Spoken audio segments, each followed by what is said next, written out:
Operation सिंदूर के बाद भारत के डिफेंस सेक्टर की बढ़ती ताकत का विश्लेषण करेंगे। अब से कुछ घंटों बाद ऑपरेशन सिंदूर का 1 साल पूरा हो जाएगा। 1 साल पहले 6 और 7 मई की रात भारत ने बिना घर में घुसे पाकिस्तान को बुरी तरह मारा। सीमा पार आतंकवाद के खिलाफ 2 दशकों में भारतीय सेना और स्वदेशी हथियारों का यह अब तक का सबसे बड़ा पराक्रम था। इस पराक्रम की सालगिरह का जश्न आप आज से जी न्यूज के साथ मना सकते हैं। मित्रों, ऑपरेशन सिंदूर के 1 साल पर हमारी विशेष सीरीज में आज आप देखेंगे ऑपरेशन सिंदूर के बाद 1 साल में भारतीय रक्षा निर्यात यानी हथियारों की बिक्री कितनी बढ़ी है। 2025-26 में भारत का डिफेंस एक्सपोर्ट 62% से ज्यादा बढ़ा है।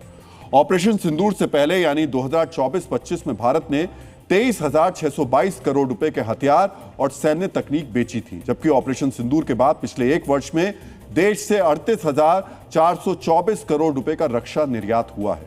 इस 1 साल में भारत ने 80 से ज्यादा देशों को हथियार बेचे हैं। भारत में हथियार बनाने वाली कंपनियों में भी तकरीबन 13% की बढ़ोतरी हुई है। मित्रों, अब हम आपको युद्ध और बाजार यानी हथियारों के निर्यात का गूढ़ संबंध बताने जा रहे हैं। आमतौर पर किसी भी युद्ध या टकराव के दौरान हार जीत दुश्मन को पहुंचे नुकसान को युद्ध का पैरामीटर यानी मानक माना जाता है। लेकिन कोई भी युद्ध या टकराव एक टेस्टिंग ग्राउंड भी होता है, यानी एक ऐसा मैदान जहां हथियारों की क्षमता की परख हो जाती है। यही ऑपरेशन सिंदूर के दौरान भी हुआ। इस सीमित टकराव में भारत के हथियारों और सैन्य तकनीक ने बहुत ही शानदार प्रदर्शन किया। इसी वजह से भारत का रक्षा निर्यात तेजी से बढ़ा है।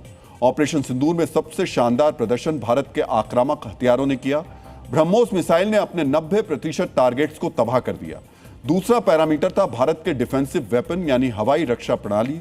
ऑपरेशन सिंदूर में भारत के स्वदेशी आकाश एयर डिफेंस सिस्टम ने तकरीबन 100% कामयाबी हासिल की, यानी पाकिस्तान से भेजा गया कोई भी मिसाइल या ड्रोन भारत के आकाश डिफेंस सिस्टम को भेद नहीं पाया।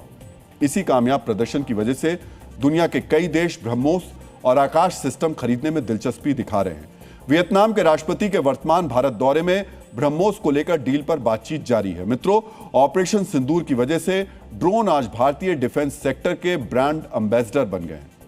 ऑपरेशन सिंदूर के दौरान भारतीय ड्रोन्स ने लाहौर में एयर डिफेंस सिस्टम, मुरीदके के नजदीक स्थित लश्कर के टेरर कैंप, पीओके में मौजूद जैश-ए-मोहम्मद के टेरर कैंप को तबाह कर दिया था।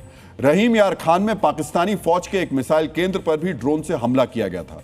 पूरे ऑपरेशन के दौरान पाकिस्तान का एयर डिफेंस सिर्फ 11 से 15 भारतीय ड्रोन्स को ही नष्ट कर पाया था।